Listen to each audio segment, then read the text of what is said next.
ஆண்டவர் இரட்சகருமாகிய இயேசு கிறிஸ்துவின் நாமத்தில் உங்களுக்கு என் அன்பின் வாழ்த்துதல்கள். இந்த நாளிலும் இந்த வீடியோ வாயிலாக உங்களை சந்திப்பதில் மிகுந்த மகிழ்ச்சி அடைகிறேன். ஒரு நிமிடம் தலைகளை தாழ்த்தி ஜெபம் பண்ணி இந்த நாளின் வேத தியானத்துக்கு நேராக நம்ம கடந்து சொல்லலாம். அன்புலே சிற்பா, இந்த நாளிலும் ஆண்டவரே உம்முடைய பாதத்துல கடந்து வந்து உம்முடைய வேதத்தின் மகத்துவங்களை கற்றுக்கொள்ள என் தேவாதி தேவ நீர் எங்களுக்கு கிருபை தந்த தயவுக்காய் நன்றி செலுத்துகிறோம். ஆண்டவரே, நாங்கள் கற்றுக்கொள்ளுகிற வேத பாடங்கள் எங்களுக்கு பிரயோஜனமா இருக்கட்டும். நீங்க கூட இருங்க, நீங்க மகிமைப்படுங்க. உடைய நாம மாத்திரம் மகிமைப்படட்டும். இப்ப இயேசு கிறிஸ்துவின் நாமத்தில் ஜெபங்களும் நல்ல பிதாவே, ஆமென். இந்த நாளிலும் நம்ம யோவேல் தீர்க்க தரிசன புத்தகத்துக்கு நேராக போக போறோம். சிறிய தீர்க்க தரிசன புத்தகங்கள் என்கிற அட்டவணையில முதலாவது ஓசியா, அடுத்ததாக யோவேல் தீர்க்க தரிசன புத்தகம் இருக்கிறது. அதை தான் நம்ம ஓசியா போன வாரத்திலே பார்த்து முடித்தோம். இன்றைக்கு நம்ம யோவேல் தீர்க்க தரிசன புத்தகத்துக்கு நேராக நம்ம கடந்து போக போகிறோம். இந்த யோவேல் தீர்க்க தரிசன புத்தகம், அதாவது எழுதின தீர்க்கதரிசியின் பெயரை வைத்து அதனுடைய புத்தகத்துக்கு தலைப்பு கொடுத்திருக்காங்க. இதற்கு இன்னொரு தலைப்பு கொடுக்கலாம். இந்த யோவேல் தீர்க்க தரிசன புத்தகத்துக்கு இன்னொரு தலைப்பு கொடுக்கலாம் அப்படின்னு நம்ம யோசிச்சா, இந்த யோவேல் தீர்க்க தரிசனத்துக்கு கர்த்தருடைய நாள் அப்படின்னு சொல்லலாம். ஏன்னா அதிகமான இடங்கள்ல இந்த யோவேல் தீர்க்க தரிசன புத்தகத்துல கர்த்தருடைய நாள் என்கிறதான அந்த வார்த்தை குறிப்பிடப்பட்டிருக்கிறத நம்ம பார்க்க முடியும். இந்த யோவேல் அப்படிங்கிற வார்த்தையின் அர்த்தம் அப்படி என்னன்னு பார்த்தோம்னா, தேவனே கர்த்தர், யெகோவா கர்த்தர், யெகோவா தேவன் என்கிற ஒரு தலைப்பு கொள்கிறது தான் இந்த யோவேல் தீர்க்க தரிசன புத்தகத்து யோவேல் என்ற வார்த்தையினுடைய அர்த்தமா காணப்படுகிறது. இவருடைய தகப்பன் பேர், அதாவது யோவேல் தீர்க்க தரிசன புத்தகத்தின் முதலாவது வசனத்துல, முதலாம் அதிகாரம் முதலாவது பெத்துவேலின் குமாரனாகிய யோவேலுக்கு உண்டான கர்த்தருடைய வாசனம். அப்ப அதாவது பெத்துவேல் அப்படின்னு குமாரனாகி, அந்த பெத்துவேல் யாரு அப்படின்னு நமக்கு தெரியாது.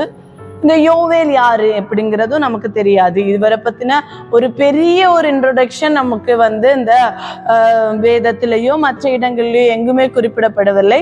யோவேல் தீர்க்க தரிசன புத்தகம், இந்த தீர்க்க தரிசனத்தை எழுதினது யோவேல், இவர் பெத்துவேலின் குமாரன் அப்படின்னு மட்டும்தான் சொல்லப்பட்டிருக்கு. இவர் யூதாவை சேர்ந்தவர், அதாவது யூதாவிற்கு தீர்க்க தரிசனம் உரைத்ததுனால யூதாவை சேர்ந்தவராக நம்ம கருதப்படுகிறது. அதாவது தெற்கு ராஜ்யம் யூதா என்று சொல்லும் போது வடக்கு ராஜ்யத்தை இஸ்ரவேல் என்றும் தெற்கு ராஜ்யத்தை யூதா என்றும் சொல்லுவோம். அப்படி ரெண்டு கோத்திரங்கள் அடங்கிய இந்த யூதா ராஜ்யத்தை சேர்ந்தவராக இருக்கலாம். இன்னும் இவர் எருசலேமை குறித்தே பேசி இருக்கிறதுனால எருசலேம் தான் இவர் சொந்த ஊரு எருசலேமாக இருக்கலாம் என்பது கருதப்படுகிறது. இது எதுவுமே, அதாவது இந்த யோவேல் தீர்க்க தரிசன புத்தகத்தை குறித்த, அதாவது யோவேலை குறித்தது அவர் எந்த காலகட்டத்தில் எழுதினார் என்பதான எந்த ஒரு விதமும் நமக்கு என்ன இல்லைன்னா, எந்த ஒரு தெளிவும் நமக்கு வேதாகமத்துல கொடுக்கப்படவில்லை என்பதுதான் உண்மை. இன்னும் புதிய ஏற்பாட்டுல இந்த யோவேல் தீர்க்கதரிசி புத்தகத்தில் உள்ள ஒரே புத்தகம் ஒரே ஒரு முறைதான் மேற்கோள் காட்டப்பட்டிருக்கிறது. நாம் ஏற்கனவே தெரிந்தபடி தீர்க்க தரிசன புத்தகங்களில் இருந்து அநேக வார்த்தைகள் அநேக வசனங்கள் அநேக இடங்கள்ல புதிய ஏற்பாட்டிலே மேற்கோள் காட்டி எழுதப்பட்டிருக்கிறது. ஏசாயா தீர்க்க தரிசன புத்தகத்தின் வார்த்தைகள் எல்லாம் சுவிசேஷ புத்தகங்கள்லயே அநேகமா மேற்கோள் காட்டப்பட்டிருக்கிறத நம்ம பார்த்தோம். அதே மாதிரி இந்த யோவேல் தீர்க்க தரிசன புத்தகத்துல உள்ள வார்த்தை ஒரே ஒரு இடத்துலதான் என்ன செய்யப்பட்டிருக்கிறது என்றால் மேற்கோள் காட்டப்பட்டிருக்கிறது. அப்போஸ்தலர் நடபடிகள்ல 2ஆம் அதிகாரம் 16 - 21 வரைக்கும் நம்ம வாசித்து பார்க்கும்போது 16வது வசனத்திலே தீர்க்கதரிசியாகிய யோவேலில் நாள் உரைக்கப்பட்டபடியே அடைந்திருக்கிறது. கடைசி நாட்களில் நான் மாம்சமான யாவர் மேலும் என் ஆவியை ஊற்றுவேன். அப்பொழுது உங்கள் குமாரரும் உங்கள் குமாரத்திகளும் தீர்க்க தரிசனம் சொல்லுவார்கள். உங்கள் வாலிபர் தரிசனங்களை அடைவார்கள். உங்கள் மூப்பர் சொப்பனங்களை காண்பார்கள் அப்படின்னு சொல்லி 21 வரைக்கும் இது யோவேல் தீர்க்க தரிசன புத்தகத்துல சொல்லப்பட்டிருக்குது. அப்படிங்கிறத நம்ம மேற்கோள் காட்டப்பட்டிருக்கிறத நம்ம பார்க்க முடியும். அடுத்ததாக பார்த்தோம்னா இதுல 3 அதிகாரங்கள் இருக்கிறது, 73 வசனங்கள் இருக்கிறது. இந்த தீர்க்க தரிசன புத்தகத்திலே 3 அதிகாரங்களிலும் 73 வசனங்களும் காணப்படுகிறது. அப்புறம் இந்த யோவேல் தீர்க்க தரிசன புத்தகம் எந்த காலத்துல தீர்க்க தரிசனம் உரைத்தார்னோ, எந்த ராஜாவினுடைய நாட்களில இந்த தீர்க்க தரிசனம் உரைக்கப்பட்டது என்பதோ எந்தவித தெளிவும் வேதாகமத்துல கொடுக்கப்படவில்லை. ஆனால் வேத வல்லுநர்கள் என்ன கருதுறாங்கன்னா, நம்ம எல்லாருக்கும் தெரிந்தபடி ராஜாக்களின் காலத்துல அகஸ்தியா ராஜா மரணம் அடைந்த பின்பு அகஸ்தியாவின் தாயாகிய அத்தாலியேல் என்ன செய்தா, அந்த குமாரர்கள் ராஜ வம்சத்தை சேர்ந்த எல்லாரையும் கொலை செய்துவிட்டு அந்த அத்தாலியால் ராஜ்யபாரத்தை ஏற்றுக்கொண்டாள். அந்த ஏற்றுக்கொண்ட போது அந்த இடத்திலே யோவாஸ் என்கிறதான அகஸ்தியாவின் குமாரனை, அதாவது சிறு குழந்தையை என்ன செய்தாங்க, அந்த யோசேபாள் என்கிறதான, அதாவது இந்த அகஸ்தியாவின் சகோதரி யோவாசின் அத்தை என்ன செய்தாங்க, அவங்கள ஒழித்து வைத்தாங்க. இதை குறித்து நம்ம 2 ராஜாக்கள் 11ஆம் அதிகாரத்துல நம்ம வாசித்து பார்க்கும்போது இதை குறித்து நம்ம பார்க்க முடியும். 2 ராஜாக்கள் 11. அகஸ்தியாவின் தாயாக அத்தாலியால் தன் குமாரன் இறந்து போனதை கண்டபோது எழும்பி ராஜ வம்சத்தார் யாவரையும் சங்காரம் பண்ணினார். இந்த வரலாறு நமக்கு தெரிந்தது. அப்படி பண்ணும்போது இந்த யோசேபாள் என்கிறதான அகஸ்தியாவின் சகோதரி, அதாவது யோவாசின் அத்தை, யோவாஸ் சிறு வயதா இருக்கும் போது என்ன செய்தாங்கன்னா அவங்கள 6 வருடம் பள்ளி அறையில வைத்து என்ன செய்தாங்க, அவங்கள பாதுகாத்து பின்பு அவரை ராஜாவாக அபிஷேகம் பண்ணாங்க. யோய்தாவின் நாட்களில் ஆசாரியனாகிய யோய்தா அவருக்கு ஆலோசனை கொடுத்து, அவர் சிறு வயதா இருந்ததுனால ஆலோசனை கொடுத்து அவர் ராஜ்யபாரத்தை ஏற்றுக்கொண்ட அந்த சம்பவம், யோவாசின் அந்த சம்பவம் நம்ம எல்லாருக்கும் தெரிந்தது. அந்த காலகட்டத்தில் இந்த அத்தாலியாள் அதற்கு பின்பு அத்தாலியாள் கொலை செய்யப்பட்டது நம்ம அந்த அதிகாரங்களை வாசித்து பார்க்கும் போது நமக்கு தெரியும். அப்போ அந்த அத்தாலியாளின் நாட்களில இந்த யோவேல் தீர்க்கதரிசன புத்தகம் எழுதி இருக்கலாம் அப்படின்னு சொல்லி வேத வல்லுநர்கள் கருதுறாங்க. அதற்கு காரணம் என்ன அப்படின்னு பார்த்தோம்னா, இந்த யோவேல் தீர்க்கதரிசன புத்தகத்துல 1ஆம் அதிகாரம் 2வது வசனத்துல பார்க்கும்போது, முதியோரே இதை கேளுங்கள், தேசத்தின் சகல குடிகளை செவி கொடுங்கள், உங்கள் நாட்களிலாவது உங்கள் பிதாக்களின் நாட்களிலாவது இப்படிப்பட்டது சம்பவித்ததுண்டோ. அடுத்து 1ஆம் அதிகாரம் 9வது வசனத்துல பார்த்தோம்னா, போஜன பலியும் பான பலியும் கர்த்தருடைய ஆலயத்தை விட்டு அற்று போயிட்டு கர்த்தரின் ஊழியக்கான ஆசாரியர்கள் துக்கிக்கிறார்கள். இது இந்த நாட்கள், அதாவது அத்தாலியாள் ராஜ்யபாரம் பண்ண நாட்கள்ல ஆலயத்துல இந்த யோய்தாவின் எல்லா ஆசாரியர்கள் எல்லாம் துக்கித்து கொண்டிருந்தார்கள். ஏனென்றால் ராஜ்யபாரம் பண்ண ராஜா இல்ல, அத்தாலியால் என்ன செய்தல அந்த நாட்கள்ல வானபலி செலுத்தப்படவில்லை. இன்னும் நம்ம அதே அதிகாரம் 13வது வசனத்துல வரும்போது, ஆசாரியர்கள் ரெட்டுடுத்தி புலம்புங்கள், பலிபீடத்தின் பணிவிடைக்காரரை அருளுங்கள், என் தேவனுடைய தொண்டரே நீங்கள் உங்களிலே பிரவேசித்து ரெட்டுடுத்தவர்களாய் ராத்துங்கள், உங்கள் தேவனுடைய ஆலயத்தில் போஜன பலியும் பானபலியும் செலுத்தப்படாமல் நிறுத்தப்பட்டது இப்படின்னு சொல்லி இன்னும் 2ஆம் அதிகாரம் 16வது வசனத்துல, ஜனத்தை கூட்டுங்கள், சபையை பரிசுத்தப்படுத்துங்கள், முதியோரை சேருங்கள், பிள்ளைகளையும் பாலுண்ணுகிற குழந்தையும் கூட்டுங்கள், மணவாளன் தன் அறையையும் மணவாட்டி தன் மறைவையும் விட்டு புறப்படுவார்களாக, கர்த்தரின் பணிவிடக்காரராகிய ஆசாரியர்கள் மண்டபத்துக்கும் பலிபிடத்துக்கும் நடுவே அழுது, கர்த்தாவே நீர் உமது ஜனத்தை தப்பவிட்டு புறஜாதிகள் அவர்களை பழிவாங்கும் நிந்தைக்கு உமது சுதந்திரத்தை ஒப்புக்கொடாதரும் உங்கள் தேவன் எங்கே என்று புறஜாதிகளுக்குள்ளே சொல்லப்படுவானேன். இப்படிப்பட்ட வார்த்தைகள் எல்லாம் இருக்கிறதுனால இந்த நாட்களில தான் ஆசாரியர்கள் ரொம்ப துக்கித்து கொண்டு, எனது புறஜாதிகள் அவர்களை பழிக்கும் நிந்தைக்கும் அது சுதந்திரத்தை ஒப்புக்கொடாதரும் அப்படின்னு சொல்லி எனது ஆசாரியர்கள் எல்லாம் துக்கித்து கொண்டிருக்கிற ஒரு நிலைமை அந்த நாட்களில நடந்ததுனால, ஜனத்தை கூட்டுங்கள், இந்த இடத்துல சொல்ல மணவாளன் தன் அறையையும் அந்த மணவாட்டி தன் மறைவையும் விட்டு புறப்படுவார்களாக, அதாவது தேசத்தை ஆள வேண்டிய ராஜா மறைவில் இருக்க வேண்டிய ஒரு சூழ்நிலை உண்டா இருக்கிறதே என்று சொல்வதாக வேத வல்லுநர்கள் கருதி, இது அந்த காலகட்டத்துல தீர்க்க தரிசனமாக எழுதப்பட்டிருக்கலாம் என்று வேத வல்லுநர்கள் கருதுகிறார்கள். ஆனால் அதற்கான தெளிவு ஒன்றும் நமக்கு வேதத்துல கொடுக்கப்படவில்லை. அதனால வேதத்தின் தெளிவுகள் நமக்கு இல்லாததுனால அது எந்த காலகட்டத்துல எழுதியிருந்தாலும் அதை பற்றி நாம் கவலைப்பட வேண்டியதில்லை. ஆனாலும் யோவேல் தீர்க்க தரிசனமாக அநேக காரியங்களை யூதர்களுக்கு எழுதி வைத்திருக்கிறார். அதை பின்னாட்கள், அதாவது கர்த்தருடைய நாள் வரைக்கும் உள்ள சம்பவத்தை எழுதி வைத்திருக்கிறார். அது நமக்கு பிரயோஜனமா இருக்கிறது. அதை நம்ம தியானிக்கலாம். அடுத்ததாக இது எழுதப்பட்டதானுடைய நோக்கம் என்ன அப்படின்னு பார்த்தோம்னா, இந்த யோவேல் தீர்க்கதரிசன புத்தகம் எழுதப்பட்டதுக்குரிய நோக்கம் என்ன அப்படின்னு பார்த்தோம்னா, யூதாவின் குடிகளையும் எருசலேமின் குடிகளையும் தேசத்தின் பேரழிவின் காலத்தில் புலம்பலோடும் அழுகையோடும் கத்தெடுத்தில் திரும்புங்கள் என்று யோவேல் அழைக்கிறார். இவருடைய மெயினா இந்த இதுல என்ன சொல்லப்பட்டிருக்கு அப்படின்னா, யூதாவின் குடிகளையும் எருசலேமின் குடிகளையும் பார்த்து தேசத்தின் பேரழிவின் காலத்துல, தேசத்துல ஒரு பேரழிவு வரப்போகிறது, அப்ப புலம்பலோடும் அழுகையோடும் கத்தெடுத்துல திரும்புங்கள் என்று யோவேல் என்ன செய்கிறார், கூப்பிடுறத நம்ம பார்க்க முடியும். இன்னும் இந்த யோவேல் தீர்க்கதரிசன புத்தகத்துல முக்கியமா 3 நோக்கத்துக்காக எழுதப்பட்டது நம்ம பார்க்க முடியும். யூதாவின் மேலும் மற்ற தேசங்கள் மேலும் கர்த்தருடைய நாளில் வரவிருக்கும் கடுமையான தண்டனை குறித்து எச்சரித்து சொல்லுகிறார். யோவேல் முதலாவது என்ன சொல்லுகிறார், யூதாவின் மேலும் மற்ற தேசங்கள் மேலும் கர்த்தருடைய நாளில வருகிற கடுமையான தண்டனை குறித்து எச்சரிக்கிறார். அடுத்து 2வதாக யூதாவை தன்னுடைய பாவங்களை விட்டு மனம் திரும்பும்படியாக அழைக்கிறார். தேசத்தின் மேல மறுசீரமைப்பின் காலம் வரும் என்பதை அறிவிக்கிறார். 3வதாக தேசத்தின் மேல மறுசீரமைப்பின் காலம், இது மறுசீரமைப்பு பெற்று ஒரு நல்ல ஒரு தேசமாக இருக்கிற ஒரு காலம் வரும் என்கிற ஒரு தீர்க்கதரிசனம். முதலாவது கர்த்தருடைய தண்டனையை குறித்து எச்சரிக்கிறார். கர்த்தருடைய நாளில் வருகிற தண்டனை குறித்து யூத ஜனங்களுக்கும் மற்ற தேசங்களுக்கும் அவர் எச்சரித்து சொல்லுகிறார். அடுத்து யூதா விட்டு சொல்லுறாரு, நீங்க பாவம் செஞ்சிட்டு இருக்கீங்க, அந்த பாவத்தை விட்டு மனம் திரும்பும்படியாக அழைக்கிறார். அடுத்ததாக தேசத்தின் மேல் மறுசீரமைப்பின் காலம் வரும் என்பதை குறித்து அறிவிக்கிறது. அந்த 3 முக்கியமான நோக்கம் இந்த யோவேல் தீர்க்க தரிசனம் எழுதப்பட்டிருக்கிறதுக்கான முக்கிய நோக்கங்கள் இதுதான்.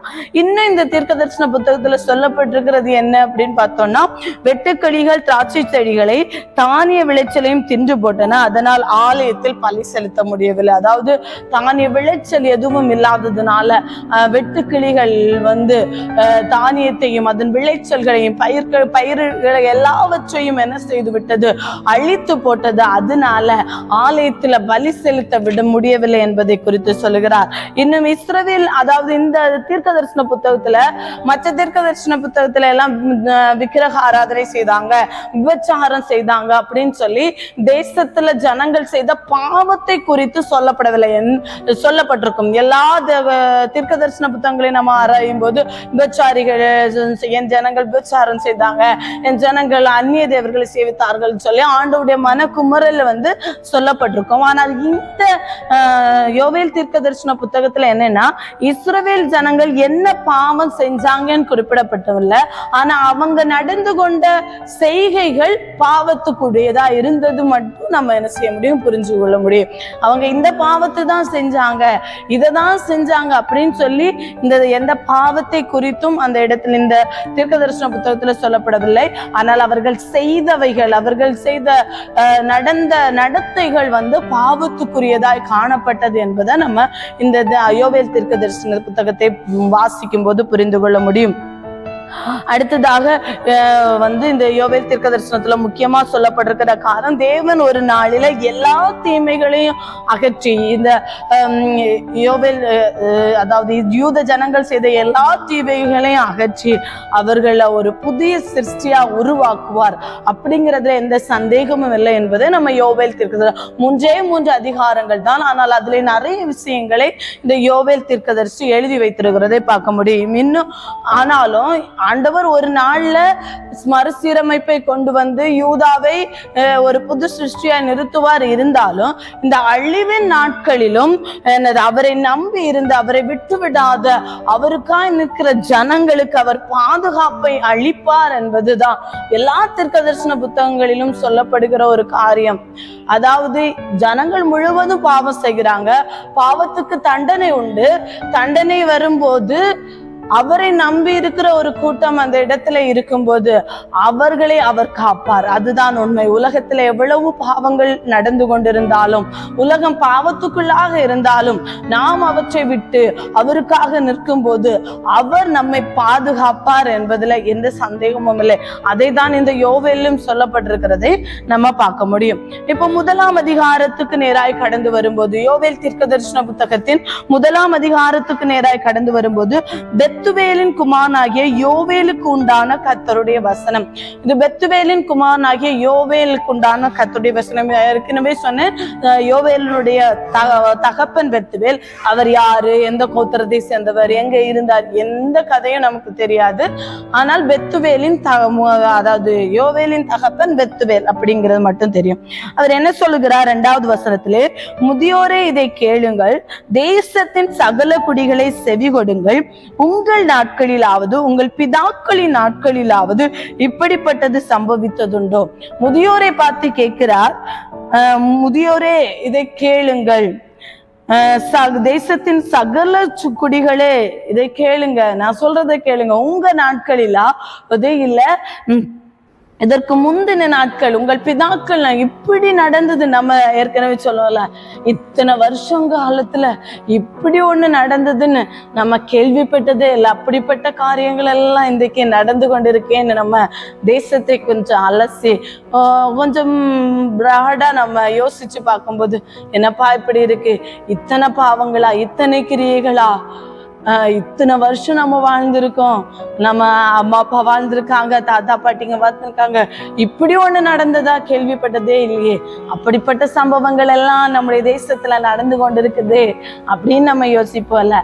அதே போலதான் இங்க யோவேலும் சொல்லுகிறாரு, உங்கள் நாட்களிலாவது உங்கள் பிதாக்களின் நாட்களிலாவது இப்படிப்பட்டது சம்பவித்ததுண்டா? இதன் செய்தியை உங்கள் பிள்ளைகளுக்கு தெரிவிங்கள், இதை உங்கள் பிள்ளைகள் தங்கள் பிள்ளைகளுக்கும் அவர்கள் தங்கள் பிள்ளைகளுக்கும் சந்ததியாருக்கும் தெரிவிக்க கடவர்கள். என்ன நடந்திருக்கு அதைதான் நம்ம 4வது வசனத்துல சொல்றது. பச்சை புழு விட்டதை வெட்டுக்கிளி தின்றது, வெட்டுக்கிளி விட்டதை பச்சை கிளி தின்றது, பச்சை கிளி விட்டதை முசுக்கட்டை பூச்சி தின்றது. பச்சை புழு முதலாவதுல எல்லாத்தையும் அரிச்சிட்டு போச்சு. சரி, கொஞ்சம் மீன்ஸ் இருக்கே, இந்த மீந்ததை வச்சு எதையாவது செய்யலான்னு சொல்லும் போது திரும்ப வெட்டுக்கிளி வந்துருச்சு. வெட்டுக்கிளி சரி கொஞ்சம் மீது, சரி பரவாயில்ல, இதை வச்சாது ஏதாவது செய்யலாம் அப்படின்னு சொல்லி கொஞ்சம் யோசிக்கும் போது பச்சை கிளி வந்து முற்றிலுமாய் தின்று போட்டது. அப்புறம் பச்சை கிளி விட்டது, அத முசுக்கட்டை பிடிச்சி தின்று போது. முற்றிலுமாக அழிக்கப்படுகிற ஒரு சூழ்நிலை இது. பயிர் நிலங்களுக்கு எடுக்கும் போது முற்றிலுமாக விளைச்சல் எந்த விதத்திலும் கிடைக்காதபடி விளைச்சல் முற்றிலுமாய் பாதிக்கப்படுகிற ஒரு சூழ்நிலை நம்முடைய தேசத்துல எடுக்கும்போது, முதலாவது ஒருத்தங்க வந்து தேசத்தின் மேல போர் தொடுத்து கொஞ்சம் எடுத்துட்டு போறாங்க. பாபிலோன் முஞ்சு கட்டமாக படையெடுத்து வந்தது. முதலாவது வந்து நல்ல படித்தவர்கள் மேதைகளை எல்லாம் தேசத்துல வந்து சுரையாடிட்டு போச்சு. அப்படி ஒவ்வொரு காலகட்டமாக சரி இதுதானே நடந்திருக்கு, இன்னும் கொஞ்சம் ஸ்டெப் எடுத்து பண்ணலாம், இன்னும் கொஞ்சம் பண்ணிடலாம் அப்படின்னு யோசிக்கும் போது மொத்தமாக சூறையாடி கொண்டு போகிற ஒரு சூழல் வந்திருக்குது. இது உங்க காலத்திலயோ இல்ல உங்க பிதாக்களின் காலத்திலயோ நடந்திருக்கா அப்படின்னு சொல்லி யோவேல் வந்து பிதாக்களுக்கு முதியோரை பார்த்து கேட்கிற ஒரு கேள்வியை தான் நம்ம பார்க்கப்படும். அடுத்ததாக ஒரு 4 கூட்டத்துக்கு மேல வருகிற தாக்கம், இப்படிப்பட்ட தாக்கங்கள் உங்க மேல வரப்போகுது அப்படின்னு சொல்லுகிறத நம்ம பார்க்க முடியும். முதலாவது வெறியர்களுக்காக சொல்லுகிறார், 2வது ஆசாரியர்களுக்காக சொல்லுகிறார். 3 விதமான கூட்டத்தாருக்கு சொல்லுகிறார். வெறியர்களுக்காக சொல்லுகிறார், 2வது ஆசாரியர்களுக்கு சொல்லுகிறார், அடுத்ததாக பயிரிடும் குடிகளுக்கு, நம்ம பாஷையில சொன்னோம்னா விவசாயிகளுக்கு சொல்லுகிறார். 5 - 7 வரை உள்ள வசனங்கள்ல வெறியருக்கு சொல்லுகிறார், வெறியரே விழித்து அழுங்கள், திராட்சரசம் குடிக்கிற சகல ஜனங்களே புது திராட்சரசத்து நிமித்தம் அலறுங்கள், அது உங்கள் வாயினின்று விலக்கப்பட்டது.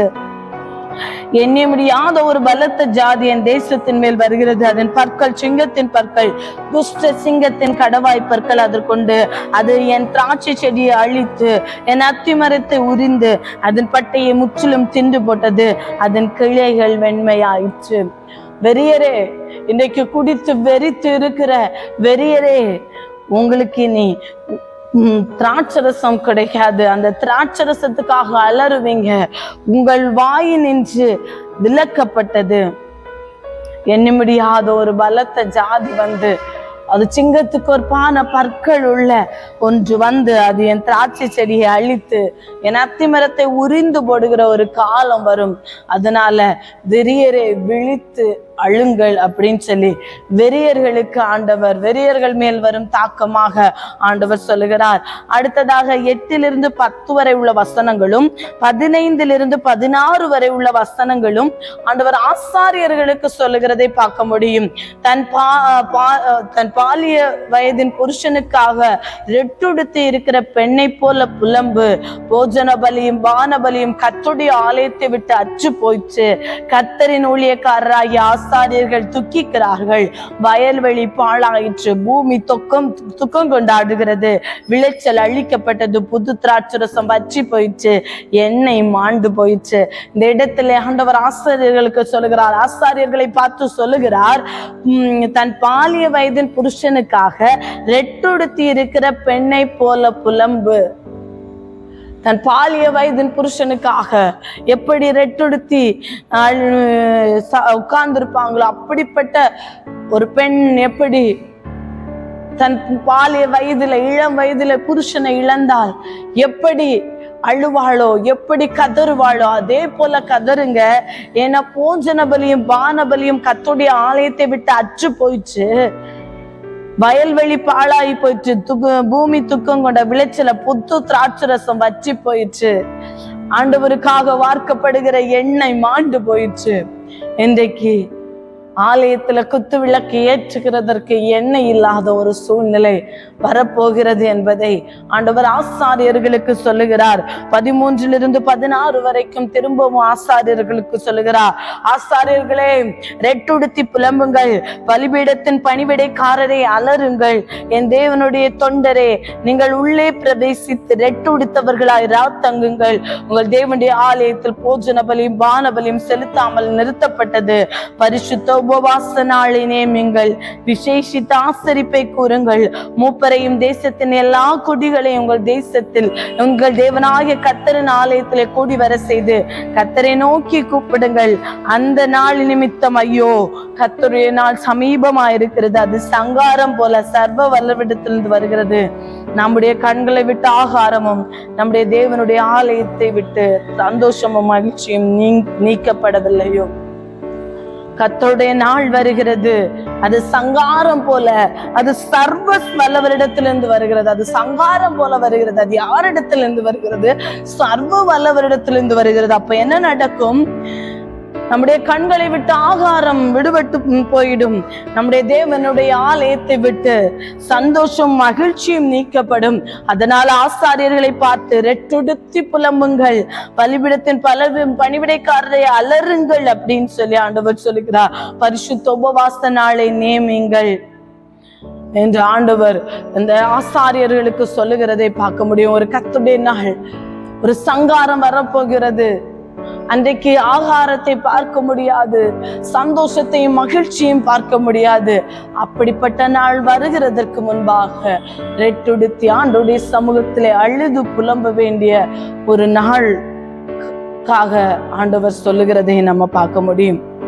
அடுத்ததாக 11 12 வசனங்களையும் 17 18 வசனங்களும் எதை பற்றி யாருக்கு சொல்லப்படுகிறதுனா பயிரிடும் குடிகளுக்கு, அதாவது விவசாயிகளுக்கு ஆண்டவர் சொல்லுகிறார், பயிரிடும் குடிகளே வெட்கப்படுங்கள், கோதுமையும் வார்கோதுமையும் இல்லாமற் போயிற்று, திராட்சை தோட்டக்காரரே அலறுங்கள், வயல்வெளியில் அறுப்பு அழிந்து போயிற்று, கோதுமையும் வார்கோதுமையும் இல்லாம போயிற்று, வயல்வெளியில அறுப்பு முற்றிலுமாய் அழிந்து போச்சு, திராட்சை செடி வதங்கி அத்திமரம் சாரமற்று போகிறது, மாதளை பேரிச்சம் கிச்சிலி முதலிய வெளியின் செடிகள் எல்லாம் வாடி போயின, சந்தோஷம் மனுபுத்திரரை விட்டு ஒழிந்து போச்சு. முற்றிலுமான ஒரு வறட்சி, முற்றிலுமாய் ஒரு பஞ்சம், எந்த இடத்துல எந்த ஒரு தானிய விளைச்சலோ எந்த ஒரு பழ விளைச்சலோ இல்லாதபடி. அதான் சொல்லுகிறார் திராட்சை செடி, அப்போ திராட்சை செடி முற்றிலுமா அழிந்து போனா திராட்சை பழத்தை பார்க்கவே முடியாது. இஸ்ரவேலர்கள்ட மிக முக்கியமான பழம் திராட்சை பழம். அதை திராட்சை வற்றல் செய்வார்கள். திராட்சை ரசத்தின் அவங்களுக்கு எல்லா செலிப்ரேஷன்லயும் திராட்சை ரசம் இருக்கும். அப்படிப்பட்ட திராட்சை செடி முற்றிலுமா இல்ல, அத்தி மரம் இல்ல, மாதளை இல்ல, பேரிச்சம் இல்ல, கிச்சிலிச் மரம் இல்ல, எல்லாம் எந்த ஃப்ரூட்ஸோ எந்த வித தானியங்களோ இல்லாத ஒரு காலகட்டம் வரப்போகிறது. சந்தோஷம் அனுபுத்திரத்தை விட்டு ஒளிந்து போயிற்று அப்படின்னு சொல்லிட்டு அடுத்ததாக 17வது வசனத்தை பார்க்கும்போது, விதையானது மண் கட்டிகளின் கீழ் மங்கி போயிற்று, பயிர் தீந்து போகிறதுனால் பண்டசாலையில் பாழாகி களஞ்சியங்கள் இடிந்து போயின. மிருகங்கள் எவ்வளவாய் தவிக்கிறது, மாட்டு பந்தைகள் தங்களுக்கு மேய்ச்சல் இல்லாததினால் கலங்குகிறது, ஆட்டு மந்தைகள் சேதமாய் போகிறது. விதையானது மண் கட்டிகளின் கீழ் மக்கி போயிற்று. அதாவது விதை தூவும் போது மண்ணை விலக்கி விட்டு பொடிச்சு அதோட வர வேண்டிய முளை, மண்ணை விட்டு வெளியில வர வேண்டிய முளை வராதபடி மண் கட்டிகளுக்குள்ளாக மக்கி போகிற ஒரு சூழ்நிலை. பயிர் தீந்து போகிறதினால் பண்டசாலைகள் பாழாகி களஞ்சியங்கள் இடிந்து போயின.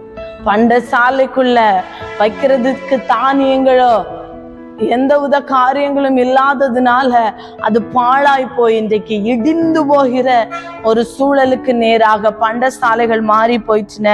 விதையானது மண் கட்டிகளின் கீழ் மக்கி போயிடுச்சு, பயிர் தீந்து போகிற. அடுத்ததாக மிருகங்கள் எவ்வளவாய் தவிக்கிறது, மாட்டு மந்தைகள் தங்களுக்கு மேய்ச்சல் இல்லை, மேய்ச்சல் இல்லாதனால் கலங்குகிறது, ஆட்டு மந்தைகள் சேதமாய் போகிறது. ஆடுகளுக்கு மாடுகளுக்கு மேய்ச்சல் இல்லாதபடி பயங்கரமான ஒரு வறட்சி வரப்போகிறது, பஞ்சம் வரப்போகிறது. அதனால ஆண்டவரண்டை திரும்புங்கள் என்று யோவேல் அழைக்கிறார். அடுத்ததாக 19-20 வசனங்களிலே யோவேலனுடைய கதறலை நம்ம பார்க்க முடியும். கர்த்தாவே, உம்மை நோக்கி கூப்பிடுகிறேன், அக்கினி வனாந்தரத்தில் மேய்ச்சலை பட்சித்து ஜுவாலை வெளியின் விருட்சங்களை எல்லாம் எரிந்து போடுகிறது, வெளியில் மிருகங்களும் உம்மை நோக்கி கதறுகிறது, நதிகளின் தண்ணீர் எல்லாம் வற்றி போயிற்று, அக்கினி வனாந்தரத்தின் மேய்ச்சலை பட்சித்து போட்டது. யோவேல் சொல்லுகிறார், கர்த்தாவே, உம்மை நோக்கி கூப்பிடுகிறேன், அக்கினி வனாந்தரத்தின் மேய்ச்சலை பட்சித்து போட்டது. அதாவது வறட்சி, எங்கேயும் தண்ணி கூட இல்லை, அதனால வெளியின் மிருகங்கள், அதுதான் இங்கே ஆண்டவர் சொல்லுகிறதை பார்க்க, மிருகங்கள் எவ்வளவாய் தவிக்கிறது, மாட்டு மந்தைகள் தங்களுக்கு மேய்ச்சல் இல்லாததினால் கலங்குகிறது, ஆட்டு மந்தைகளும் சேதமாய் போகிறது. அப்படிப்பட்ட சூழலை யோவேல் ஆண்டவருடைய சமூகத்துல திரும்ப எடுத்து, ஏசப்பா ஆண்டாவே, உம்மை நோக்கி கூப்பிடுகிறேன், அந்த ஒரு தீர்க்கதரிசியின் அழுகுரலை நம்ம பார்க்க முடியும். அக்கினி வனாந்தரத்தின் மேய்ச்சலை பட்சித்து போட்டது, நதிகளின் தண்ணீர் எல்லாம் வற்றி போயிடுச்சு, நதிகள்ல தண்ணீர் இல்லாத ஒரு சூழல். இப்படிப்பட்ட சூழல்ல தான் இன்றைக்கு யூத தேசம் இருக்கிறது, முழுவதும் வறட்சி. முதலாவது அதிகாரத்திலே வறட்சியை குறித்து தான் இந்த யோவேல் எழுதி வைத்திருக்கிறார். அதாவது எவ்வளவு பெரிய அது எவ்வளவு பெரிய மோசமானது. பச்சை புழு விட்டதை வெட்டுக்கிளி தின்றது, வெட்டுக்கிளி விட்டதை பச்சை கிளி தின்றது, பச்சை கிளி விட்டதை முசுக்கட்டை பூச்சி. முற்றிலும் ஒன்றன் பின் ஒன்றாக பிரச்சனைகள். எந்த விதத்திலும் ஒரு சின்ன ஹோப்பு கூட இல்லாத ஒரு சூழ்நிலை. காரணம், ஆண்டவரை விட்டு பின் வாங்கி போனார்கள்.